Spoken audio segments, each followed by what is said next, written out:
Kita beralih ke berita selanjutnya. Tribuners, harga sayur di Pasar Invest Namlea stabil menjelang Idul Adha. Menjelang Hari Raya Idul Adha, harga sayur mayur di Pasar Invest Namlea terpantau stabil.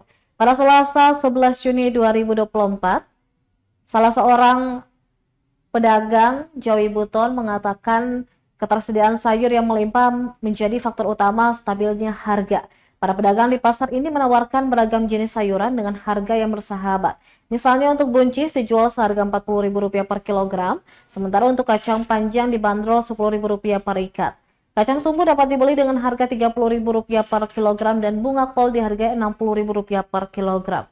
Bagi pecinta sayur hijau, kangkung cabut dan bayam potong tersedia dengan harga Rp5.000 per ikat. Untuk sawi dijual dalam dua ukuran, kecil dan besar, masing-masing dengan harga Rp10.000 dan Rp30.000 per ikat.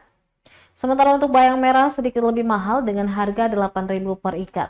Sayur lainnya seperti pakis bisa didapatkan dengan harga Rp5.000 untuk 2 ikat, sedangkan katok dan labu siam masing-masing dijual seharga Rp5.000 per ikat dan per buah.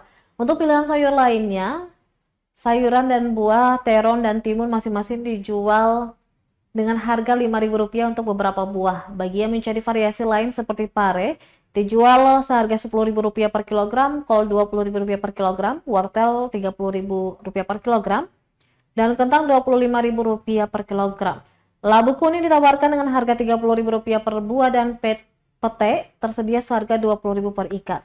Harga sayur yang stabil ini memberikan kelegaan tersendiri bagi masyarakat yang sedang bersiap menyambut Hari Raya Idul Fitri.